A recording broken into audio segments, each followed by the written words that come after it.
Buenos días para todos. Continuando con el esquema de presentaciones, comenzando el mes de junio, hoy vamos a compartir acerca del síndrome de Fanconi en general y también algunas pinceladas acerca del síndrome de Lenz. Por supuesto, impartido por el doctor Núñez, que soy residente de nefrología del Salvador Begotier. Muchos de estos consideran y han llegado a la generalización de que el síndrome de Fanconi general se cataloga como una disfunción generalizada del túbulo cortoneado proximal. Y generalmente en esta entidad no hay afectación glomerular primaria, que es algo que ellos resaltan. Se va a caracterizar por la excreción de diferentes compuestos que vamos a ver a lo largo de la presentación.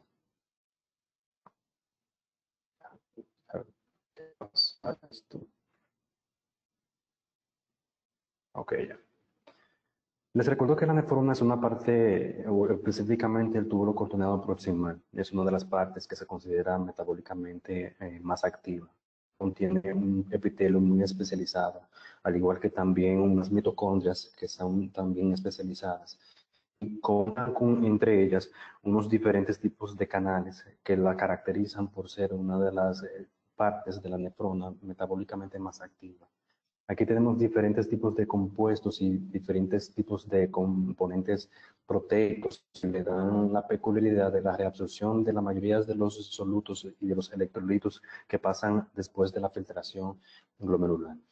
Por ejemplo, se puede esquematizar como en la imagen, ya que el 60% del sodio se reabsorbe, aproximadamente el 60-65% del sodio y el cloro se reabsorben en esta parte de la nefrona.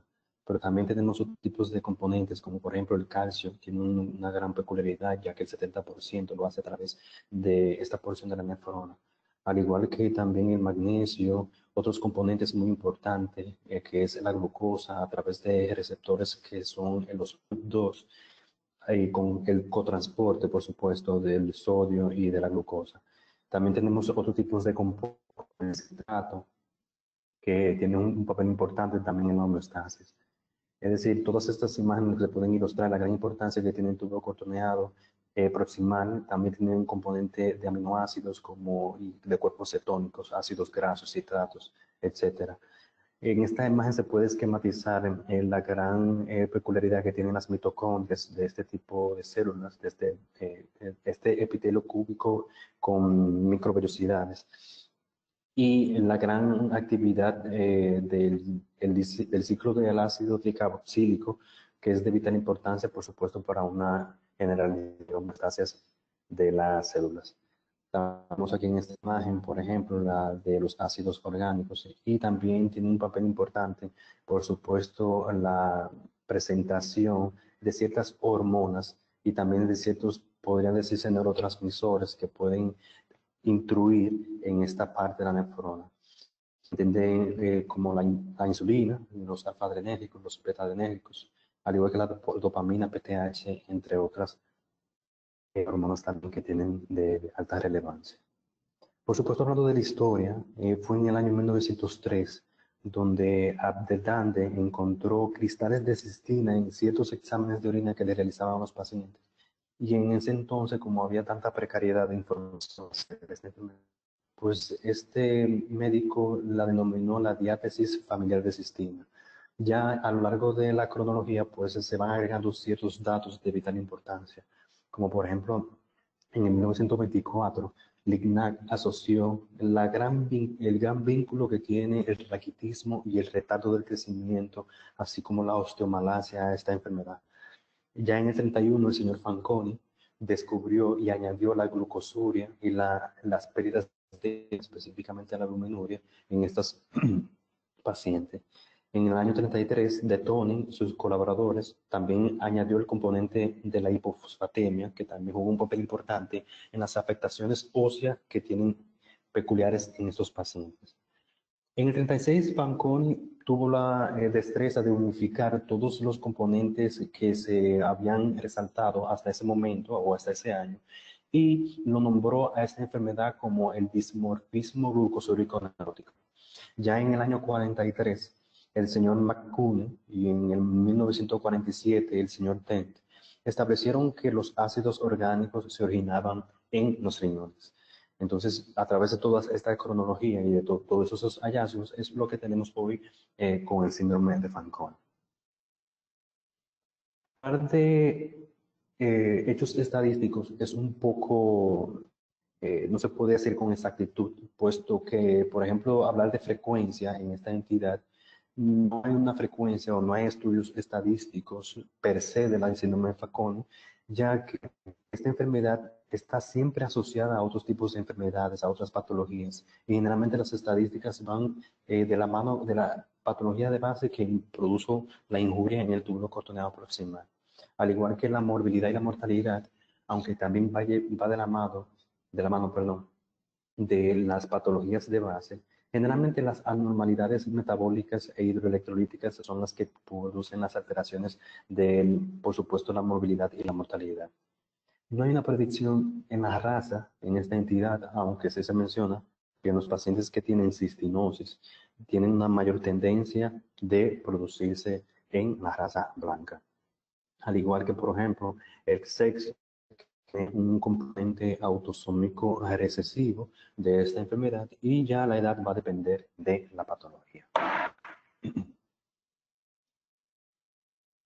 Patogénesis de esta entidad. Bueno, hay múltiples anormalidades de transporte, que es lo que caracteriza el síndrome de Fanconi renal, donde el defecto responsable va a conllevar a una disfunción, por supuesto, de estas células y los diferentes tipos de canales proteicos y de transportadores que se producen o que están en esta parte de la nefrona. Como le mencioné en las diapositivas anteriores, al ser una de las porciones de la nefrona metabólicamente más activa, pues por supuesto, en esta entidad se va a observar las afectaciones de diferentes compuestos, como el bicarbonato, la glucosa, uratos, electrolitos como el sodio, el cloro, el fosfato, y también alteraciones hídricas. Algunos mecanismos que se pautan para la génesis de esta enfermedad son las siguientes. Primero menciona la alteración en la función de los transportadores de sustancias en la membrana, que ya le habías explicado. Teoría es el disturbio que hay en la energía del metabolismo. Generalmente los textos que revisé mencionan que esta teoría es la más creíble, puesto cuando hay decremento de ATP, esto altera el transporte. Y les recuerdo que hay transportadores, o bueno, el paso de sustancia a través de la membrana ocurre por diferentes situaciones, ya sea por un simple, una difusión facilitada por un proceso proteico, pero también el transporte activo, tanto el primario y secundario, necesita obligatoriamente del ATP para poder transportar una sustancia desde desde la luz hasta el interior de la célula y desde el interior de la célula hasta su función final, que es la célula. Por ende, los textos y los autores denotan que cuando hay afectación energética, pues se afecta el transporte activo primario y por supuesto el transporte activo secundario per se va a estar afectado ya que este toma la energía restante del activo primario. Otro, otro tipo de afectación que ocurre son los cambios en las características de la permeabilidad de la membrana tubular. Esta evidencia soporta que, aunque no es muy limitada, no hay tantos datos que resaltan esta hipótesis, algunos hallazgos enrolan la disfunción que ocurre a nivel de las que están en esta parte de la nefrona. Aquí se pueden ilustrar algo. Por ejemplo, esta imagen yo la extraje del libro de Comprehensive, donde ellos denotan que el síndrome de Fanconi renal se produce por siguientes teorías. Defecto, no sé si se debe el puntero, a ver.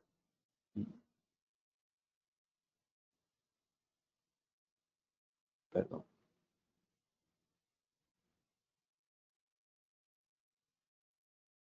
Defecto en el flujo de solutos. Esa es la primera teoría que ellos mencionan. También hay como un liqueo hacia, hacia la porción luminal de ciertas sustancias. También ellos mencionan que hay un decremento del flujo sanguíneo, al igual que otras teorías como por ejemplo defecto energético o defecto en la generación de energía o transducción, lo que le mencioné acerca de las mitocondrias y del ATP. También ellos agregan que hay un incremento en un flujo de vuelta a través de las iones intercelulares que están en esta parte de la nefrona, y también hay un en el reciclaje de transportadores. Son las teorías que digo de Comprehensive. Aquí se ilustran en estas imágenes. Les recuerdo que hay ciertas sustancias que por su peso molecular lamentablemente no pueden pasar a través de difusión simple facilitada o a través de transporte activo primario y secundario. La célula inteligentemente tiene eso que se llama endocitosis. El tubo coordinado proximal tiene una gran extensión de endocitosis apical. Este es un proceso muy efectivo y que hace que en situaciones normales no haya una gran sustancias que son totalmente importantes para el organismo. Ahí tenemos proteínas de bajo peso molecular, también tiene la inoculación de PTH, vitamina D. Y estos son receptores que son mediados por endocitosis. Por ejemplo, cuando hay una interacción de un componente proteico o de un componente hormonal, se une a estos receptores que se encuentran ubicados en la porción apical. Y a la migalina y a la cubalina, al igual que este gen o este receptor, el OCRL1, que es creado en el aparato de Golgi, entonces produce una de esta parte de la célula y produce entonces la introducción de esa sustancia que es importante para el cuerpo. Ya dentro del cuerpo se pueden ilustrar que este proceso es ricamente y necesariamente necesita la presencia de ATP. Por ende, en estas situaciones, en este síndrome de Fanconi, puede afectarse también el proceso de endocitosis. La imagen a la derecha también ilustra meramente lo mismo en relación al proceso de endocitosis, una imagen sacada del Comprehensive. Muchas causas pueden inducir al síndrome de Fanconi y Brenner menciona que hay 3 grupos vitales, como por ejemplo causas inherentes, causas adquiridas e incluso hasta factores exógenos. Dentro de las principales inherentes tenemos, por supuesto, como protagonista, causa idiopática. También está la enfermedad de Lenz, la cistinosis, tirosinemia, galactosemia, perdón, la enfermedad de Wilson, también enfermedades mitocondriales. De causas adquiridas tenemos paraproteinemias, como el mieloma múltiple, también el intersticial crónica, al igual que algunas malignidades. Y ya factores que no tienen que ver con las células, con el componente genéticos, hay factores exógenos, como por ejemplo la exposición a metales pesados, entre ellos el mercurio, el plomo, el uranio, al igual que drogas como el valproato, la tetraciclina, la ifosfamida, y también componentes químicos como por ejemplo el paraquat, el maleato e incluso hasta el Lysol, un componente que últimamente, ¿verdad?, por el tema del coronavirus. La causa idiopática ocurre en la ausencia de alguna causa identificable, donde, por ejemplo, en un paciente tú no identificas errores del nacimiento y no hay tampoco causas adquiridas. Y generalmente esa es una de las partes que protagoniza el síndrome de Fanconi, ya que muchos de los casos entonces se produce de manera esporádica. Pero también tenemos otras enfermedades que pueden inducirla. Por ejemplo, tenemos la cistinosis, donde se define como acumulación de la cistina en los lisosomas. Hay una afectación del gen que está asociado a este tipo de componente, que es el CTNS, ubicado en el cromosoma 17p13. Entonces, como hay una afectación con un aumento de la producción de este componente, se va a depositar de manera exagerada en ciertas partes del organismo. Por excelencia tenemos la córnea, médula ósea, y generalmente cuando esta enfermedad se produce en adultos no hay una afectación renal, pero cuando es una cistinosis infantil, pues sí produce afectaciones a nivel del depósito que ocurre de los lisosomas en el túbulo coronal proximal, produce afectación mitocondrial y del transporte. Entonces se va a identificar con diferentes sintomatologías. Tenemos poliuria, polidipsia, deshidratación, incluso anorexia, luego de varios meses de vida postparto. En ausencia de tratamiento, los infantes con cistinosis que tienen síndrome de Fanconi desarrollan enfermedad renal crónica terminal ya en la primera década de la vida, recurriendo entonces a terapia de sustitución renal.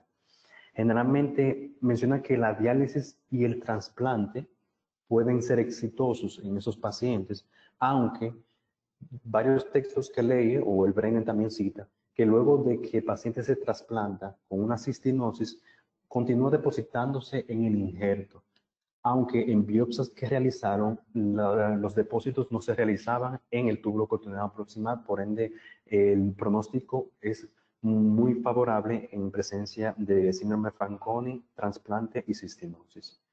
Hay una gran gama de tratamientos para la cistinosis. Lo primero tenemos la remoción de la cistina que ocurre en los lisosomas. Tenemos un medicamento que se llama cisteamina, que se puede dar a dosis de 0.325 gramos por metro cuadrado cada 6 horas, para mantener los niveles de cistina leucocitaria menor de un nanomol por la mitad de la cistina / miligramos de proteína. Ya un tratamiento específico, por ejemplo, en casos de que haya deshidratación, se debe de dar una deshidratación e hipotensión, claro. Se debe de dar una hidratación muy fluida. Si hay acidosis, pues se puede utilizar el citrato a relación de 2 a 15 milimoles por kilogramo. Si hay hipofosfatemia, se puede dar entonces reposición del fosfato. Cuando hay raquitismo, que por excelencia se utiliza el calcitriol, y también se puede utilizar terapias ayudantes como la indometacina, incluso la hidroclorotiazida para evitar la sobrecarga que puede inducir a una sobrehidratación en estos pacientes. Ya terapias un poco más tardías, que no tienen un impacto per se en el momento, en el momento agudo, tenemos la hormona de crecimiento, en casos de que haya falla de crecimiento, tiroxina, en casos de hipotiroidismo. Y como mencioné, la terapia de reemplazo renal, idealmente el trasplante renal, generalmente suele ser exitoso. Aquí le ilustro una imagen de cómo se ve el depósito de cistina en la córnea, que es uno de los lugares por excelencia que tiene la deposición de estos lisosomas. En estas imágenes lo que quiero ilustrar es la relación clínica característica de cuando no se trata una cistinosis nefropática en cualquier etapa de la vida. Por ejemplo, si no se trata por los medicamentos que le mencioné anteriormente, en un niño de 6 a 12 años se va a caracterizar por un síndrome de Fanconi y todo su espesor de sintomatología. Ya de 5 a 10 años se va a caracterizar por afectaciones tiroideas. Ya de 12 a 40 años hay miopatías, incluso dificultad para deglutir. De 18 a 40 años puede haber incluso ceguera retinial, diabetes mellitus, hipogonadismo en el caso de hombres, disfunción pulmonar, afectaciones a nivel del sistema nervioso central, incluso deterioro sintomático. La imagen a la derecha lo que ilustra es una célula normal, la parte A, una célula normal con las lisinas y los lisosomas. Ya en la parte B, donde no hay un tratamiento adecuado, vemos que hay una sobreproducción y una sobreacumulación de la lisina en comparación a la imagen A. Y en la imagen C se puede ilustrar el tratamiento que se utiliza con la cisteamina, que le mencioné que se utiliza 0.325 miligramos, donde esta cisteamina tiene la capacidad de unirse entonces a los lisosomas y unirse a la lisina para evitar entonces que haya una acumulación de manera al 100% en las células. Otros tipos de patologías que se pueden vincular, tenemos la galactosemia. Generalmente es una deficiencia de la galactosa 1-fosfato uridil transferasa. Esta enzima tiene la peculiaridad que cataliza la reacción entre galactosa 1-fosfato y uridín difosfato glucosa para crear el uridín difosfato galactosa y glucosa 1-fosfato. Por ende, en estos niños donde hay deficiencia de esta galactosa 1-fosfato, hay acumulación de galactosa 1-fosfato en múltiples órganos. Esto solo se produce en niños que ingieren, por supuesto, la leche, que es un componente rico en galactosa. Se va a caracterizar por la presencia de vómitos, diarrea, ictericia, pero uno de los sintomatología o signos que se puede observar es la falla para prosperar, es decir, un desarrollo normal del chichi a través de la cronología del neonato. Tratamiento ideal es eliminar la galactosa de la dieta. Otro componente, otra etiología relacionada con síndrome de Fanconi es la intolerancia hereditaria a la fructosa, donde hay deficiencia de la fructosa 1-fosfatordodasa, que esta entidad o esta enzima cataliza la fructosa en productos finales que son la glucosa, el dióxido de carbono y agua. Entonces, esto es una enfermedad que se ve con una incidencia de 1 a 20.000 nacidos vivos. Es una enfermedad evidente cuando se introduce fructosa, sucrosa o sorbitol a la dieta del neonato. Por ende, se ha demostrado que cuando hay acúmulos de fructosa, esto va a conllevar una depresión de fosfato y decremento de ATP, que es de vital importancia para que haya un transporte activo primario y secundario, y por ende se puede observar la sintomatología de síndrome de Fanconi en pacientes que tengan esta enfermedad. Y el tratamiento ideal es evitar dichos alimentos ricos en fructosas en estos pacientitos. La tirosinemia, bueno, hay una deficiencia de la actividad de la fumaril acetato hidrolasa. Esta deficiencia o afectación tiene un componente genético donde hay mutación en el gen 15. Tiene una peculiaridad de que la tirosinemia no solamente afecta a los riñones, también tiene una afectación muy vinculante con el hígado, donde que se produce la actividad metabólica de este tipo de compuesto, y también tiende a afectar los medios periféricos. Se va a caracterizar en un componente renal, claro, que es el que nos conviene, disturbios en el transporte tubular, pero estos pacientes tienen un olor característico a repollo. El succinil acetato es quien produce el síndrome de Fanconi renal cuando hay tirosinemia, que es un componente estructuralmente idéntico al maleato, que también, como lo mencioné y se lo ilustré en las imágenes anteriores, es una de las causas exógenas de síndrome de Fanconi. Lo ideal es disminuir la tirosina y la fenilalanina en la dieta. Bueno, hay muchos componentes que tienen tirosina. Les recuerdo que las carnes, los pescados, las aves del corral, como el pollo y el pavo, son fuentes ricas en tirosina, al igual que los productos lácteos. Y ya la fenilalanina está muy presente en el bacalao, en el cangrejo, langosta, en el atún, incluso la carne, siendo un alimento de alto valor proteico, es también un componente o un componente alimenticio que es altamente en fenilalanina. Otras causas que también se han relacionado a la presencia del síndrome de Fanconi son la enfermedad de hipodepósito de glucógeno. Incluso hay un síndrome de Fanconi que se llama síndrome de Fanconi-Bickel, donde hay afectación del GLUT2, que es, les recuerdo que está presente en el tubo córneo proximal para el cotransporte del sodio y de la glucosa a través de la membrana apical y por supuesto la célula y luego la sangre. En esta enfermedad hay defectos en el metabolismo del glucógeno, por supuesto de la glucosa 6-fosfato, donde hay deposición del mismo que interfiere en los túbulos renales. Y el tratamiento de esta entidad es totalmente sintomático. La enfermedad de Wilson, donde hay afectación en la conversión del cobre a ceruloplasmina y la excreción biliar. Se va a caracterizar a nivel renal con acidosis renal tubular y la litiasis renal. El tratamiento también puede ser sintomático, pero se ha vinculado a que la depenicilamina tiene un buen componente pronóstico en esta entidad. Aquí incluso le puedo ilustrar los anillos de Kayser-Fleischer que son típicos en la enfermedad de Wilson o en el depósito de cobre que ocurre en esta parte del globo ocular. Tenemos también el síndrome de Lower, que el síndrome de Lower hay un defecto en el XQ2526, el gen OCRL1. Generalmente hay afectación de una enzima que se llama la polifosfato 5-fosfatasa inositol, y la afectación renal incluso se produce luego de semanas, o meses de la vida postparto. Aquí le puedo ilustrar algunas imágenes relacionadas con el síndrome de Lower. Y aquí les recuerdo que como aquí hay afectación del gen OCRL1, les recuerdo que este gen es importantísimo, creado por el aparato de Golgi a nivel del tubo cutáneo proximal y son receptores que permiten el proceso de la endocitosis a nivel de esta parte de la nefrona. Otros tipos de De enfermedades que relacionadas con este tenemos las citopatías mitocondriales, donde es un grupo que se va a caracterizar por diferentes tipos de componentes. Es decir, no solamente hay afectación renal, puesto claro, no tenemos mitocondrias solamente en esta parte del cuerpo, sino en todos.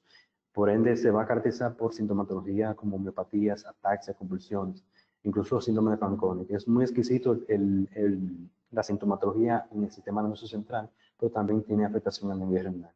Lamentablemente, como es un componente genético relacionado con las mitocondrias, que es la organela que produce el ATP a través del ciclo del ácido tricarboxílico, pues tiene un muy mal pronóstico. Y la supervivencia generalmente es a nivel de un año aproximadamente, aunque hay algunos textos que dicen hasta menos. Causas raras del síndrome de Fanconi tenemos la hemoglobinuria paroxística nocturna, incluso la enfermedad por inclusión de microvellosidades, al igual que metales pesados como el industrial al principio, como el cadmio, el plomo, el platino, el uranio. Medicamentos se han asociado con estas como es la tetraciclina, la gentamicina, el ciplastin, la ifosfamina, la mercaptopurina, el ácido valproico, tenofovir, adenofovir e incluso hasta la misma rifampicina. Puede inducir un síndrome de Fanconi en estos pacientes. En relación a las causas exógenas, ellos hicieron un estudio, claro, solamente en animales, ¿verdad? Donde en ratas y en perros ellos inyectaron maleato y luego demostraron que después de la exposición, estas ratas y esos perros desarrollaron glucosuria, fosfaturia, aminoaciduria, bicarbonaturia y proteinuria con decremento de la sodio potasio de ATPasa y también de los niveles de ATP. Y similares efectos ellos consiguieron tras la inyección de otros metales como el cadmio, mercurio y plomo. Entonces ellos denotaron que cuando hay exposición a metales o a sustancias, por ejemplo, químicas, como la que les ilustré, es porque estas afectan este tipo de bomba y por supuesto decrementan el ATP esencial para el transporte activo que ocurre a nivel de las diferentes células. La clínica no es totalmente específica, pues le mencioné que esta entidad está muy vinculada con otras enfermedades de base, pero las manifestaciones renales, que es la que nos tiene que resaltar, tenemos la siguiente. Aminoaciduria, generalmente son diferentes aminoácidos, pero los más que hayan demostrado que se puede excretar a nivel son la histidina, la serina, la cistina, la glicina y la glicina. Clínicamente, las pérdidas son muy modestas de estos tipos de aminoácidos y no producen deficiencia en específica. Es decir, que a pesar de que el paciente tiene pérdidas de aminoácidos de estos que le mencioné, con el componente alimenticio puede entonces balancear estas pérdidas. Ellos identifican, o bueno, se identifican la aminoaciduria a través de cuantificación por métodos cromatográficos en centros especializados, ¿verdad? Como el Gautier. Entonces, otro tipo de manifestaciones que podemos encontrar es la fosfaturia y la enfermedad ósea. La fosfaturia se produce por aumento de las pérdidas de fosfato, al igual que hay alteración de la hidroxilación de la vitamina D3, que son generalmente las dos entidades que la protagonizan, es decir, por esas dos causas que se produce la fosfaturia y las enfermedades óseas. Generalmente los niveles séricos, eso es algo que hay que recalcar, y la reabsorción tubular de fosfato están disminuidos, pero pueden estabilizarse cuando esta enfermedad es crónica, ya que no hay alteración de la absorción de fosfato a nivel intestinal. Les recuerdo que hay un componente intestinal, renal para la absorción de fosfato. Entonces, como el intestinal no está afectado, entonces en tiempos o en una cronología posterior puede nivelarse estas pérdidas. Generalmente hay dos entidades que pueden asociarse a esta enfermedad cuando se presentan en niños. El raquitismo es la que la produce o la que la caracteriza.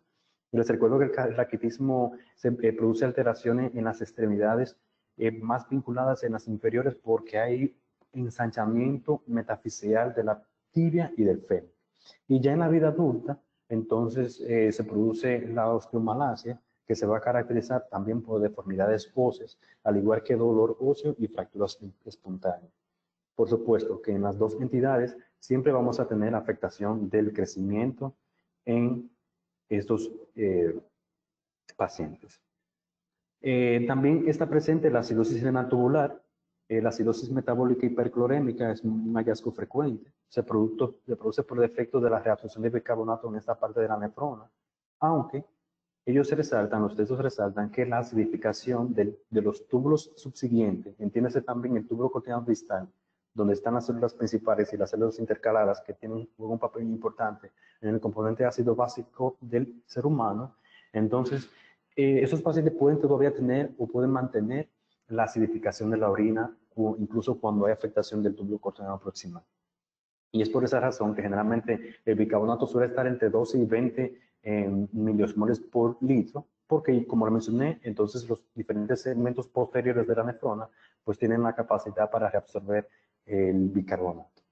El diagnóstico en Brenner menciona que lo hacen cuando introducen, o producen una infusión de bicarbonato a relación de 0.5 y entre 0.5 y 1 miliosmol por kilo por hora, y ellos miden la fracción de excreción de bicarbonato que, por supuesto, en nuestros pacientes va a estar aumentada en un 15 o un 20%.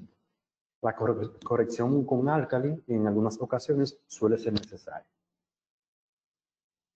La glucosuria es por excelencia, les recuerdo que hay afectación del GLUT2, que es de vital importancia para el transporte y la introducción de la glucosa a nivel del túbulo cortical proximal, entonces también es muy frecuente encontrarlo. Por supuesto que en el síndrome de Fanconi hay glucosuria, pero con niveles séricos normales. Y estas pérdidas pueden ser tan significativas que incluso el paciente puede tener una pérdida entre 0.5 hasta 10 gramos por día. Y puede inducir entonces afectaciones posteriores, deshidratación, también componentes infecciosos que juegan un papel importante. El Brenner menciona, aquí le puedo subdividir, por ejemplo, causas de glucosuria cuando hay o cuando no hay hiperglicemia. Cuando hay hiperglicemia, pues, claro, se puede pensar en una diabetes mellitus o en otras causas que también se debe descartar en estos pacientes. Si hay utilización de esteroides, de catecolaminas, de los IECAS o cuando, por ejemplo, hay una insolución intravenosa de dextrosa permanente o una nutrición parenteral que también estos pacientes pueden tener glucosuria por el exceso, la excesiva carga de carbohidratos que tiene esta parte. Pero cuando es la glucosuria renal, pues es una causa, entre las causas tenemos la idiopática, afectaciones de la galactosa y la glucosa, como lo mencioné, de la intolerancia de la fructosa, etc. El síndrome de Fanconi y, por supuesto, las mujeres embarazadas pueden tener su glucosuria, que creo que la doctora Encarnación nos puede dar una salvedad de esta parte, ¿verdad? Ya otras sintomatologías renales tenemos la poliuria, pérdida de sodio y potasio, muy característico. La poliuria, polidipsia y la deshidratación son hallazgos muy frecuentes. Y esto se debe a las pérdidas excesivas de soluto que se producen en estos pacientes. Incluso las pérdidas pueden ser tan significativas que pueden producir hipotensión, hiponatremia y alcalosis metabólica. La suplementación con cloruro de sodio está indicado para producir mejoría tanto de la bolema como de los niveles electrolíticos. En esos pacientes también pueden tener pérdidas de potasio. Esto se debe porque como hay una gran llegada de sodio al túbulo distal, y por supuesto como hay una alta concentración de sodio en la porción distal de la nefrona y hay una alta concentración de líquido, de agua, entonces la hipovolemia que se produce en estos pacientes va a inducir la activación del sistema renina-angiotensina que tiene con peculiaridad la aldosterona a inducir las pérdidas de potasio por esta porción de la nefrona. Como estos pacientes pueden tener unas pérdidas significativas, hay algunos que pueden tener síntomas, otros no. Los síntomas más peculiares son debilidad muscular por la afectación del potasio, constipación, defectos de la concentración, incluso muerte súbita, puesto que les recuerdo que el potasio es de vital importancia para los diferentes potenciales de acción que hay en los diferentes tipos de células musculares lisas, estriadas y especializadas. La proteinuria también es frecuente encontrarla, aunque muchos pacientes pueden tenerla, pero generalmente es una proteinuria leve. Cuando se le hace el dipstick de orina, frecuentemente está positivo para 4 cruces, que generalmente las pérdidas que pueden tener un paciente con síndrome de Fanconi no suelen pasar de 1 gramo por día. Generalmente estas proteínas son de bajo peso molecular proteínas que oscilan entre 5 a 50 kilodaltones. Algunos textos mencionan que pueden ser incluso menos de 40.000 daltones, y son de vital importancia recalcar esta parte. Y la excreción de beta-2 microglobulina también están elevados como otro componente importante proteico. Ya la hipercalciuria generalmente se da por reciclaje anormal de las proteínas, por la misma naturaleza y la misma llegada, el aumento de la llegada de sodio en la nefrona distal, que también interfieren en la reabsorción del calcio, y incremento también de la síntesis de la vitamina D por la misma hipofosfatemia que pueden tener estos pacientes, que es un estímulo, pero rara vez, esta hipercalciuria produce nefrolitiasis, ya que, como les recuerdo, generalmente esos pacientes están poliúricos, hay también aumento de llegada de líquidos a nivel de la nefrona distal y no suelen entonces darle tiempo a la cristalización y el anclaje de estos calcios a nivel de los diferentes tubos. El examen físico, bueno, no es nada específico. Les recuerdo que esta entidad está vinculada con otras enfermedades, pero hay algunos signos o síntomas que son peculiares de algunas enfermedades. Por ejemplo, en la cistinosis generalmente tenemos cristales de cistina en la córnea.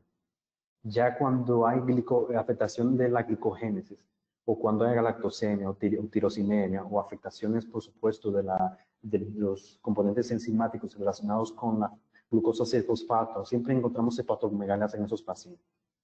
Ya en la clínica más llamativa, en el síndrome de Fanconi de niño, es decir, la incapacidad que tienen para desarrollarse, para prosperar a través de la cronología del infante.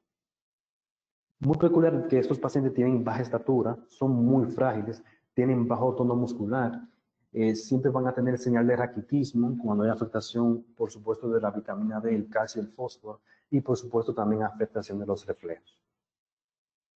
Aquí nuevamente le puedo ilustrar la presencia de la cistina que se produce en la córnea, aunque también se puede producir en otros órganos. Esto es la presencia de la cistina o los cristales de cistina que le mencioné al principio, que esta enfermedad se llamaba enfermedad por cristales de cistina en el año 1904.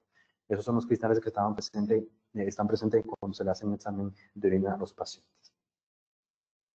El diagnóstico, generalmente, no hay un diagnóstico per se. El test diseñado para determinar la causa del síndrome de Fanconi debe basarse en los hallazgos del examen físico y de la historia clínica.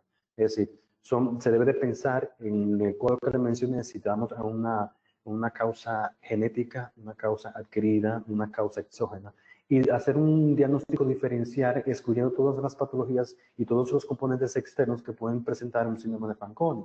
Luego que se hace esta exclusión, pues haciendo un examen físico, un examen de histeroquímica, incluso hasta componentes o exámenes genéticos en algunos pacientes, pues es donde se puede llegar a la causa per se de base de que me produjo el síndrome de Fanconi. No hay un tratamiento específico para el síndrome de Fanconi, pues es muy sintomático. Generalmente, si hay poliuria, polidipsia y hay una deshidratación marcada, se debe de utilizar hidratación con solución salina acorde al momento y a las necesidades que tiene el paciente. Se puede utilizar en casos de acidosis metabólica, en la presencia de bicarbonato, incluso la hidroclorotazida, que son los diuréticos que pueden utilizarse en casos para evitar la sobrecarga por la sobrehidratación que puede inducir en este paciente. Pues dar suplementos de fosfato, vitamina D, cuando hay afectaciones de raquitismo, de osteomalacia, cuando hay un componente endocrinológico importante.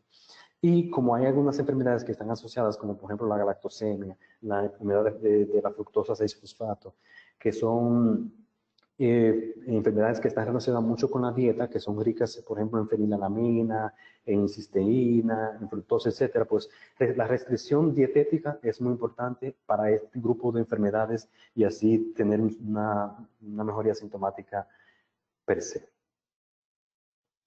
Ya el síndrome de Dent, este síndrome de Dent está asociado mucho, bueno, antes se llamaba raquitismo hipofosfatémico recesivo ligado al cromosoma X, o también antes se denominaba nefrolitiasis recesiva ligada al X. Este síndrome de Dent va a estar compuesto por un conglomerado de situaciones, como un síndrome de Fanconi primario, hay proteinuria de bajo peso molecular, hay hipercalciuria, en muchas ocasiones con nefrolitiasis, hay nefrocalcinosis, al igual que también raquitismo y enfermedad renal progresiva. En el síndrome de Dent es muy similar casi a lo que es el síndrome de Fanconi, puesto hay defectos de la mutación en el gen CCN5 localizado en el cromosoma XP11.22.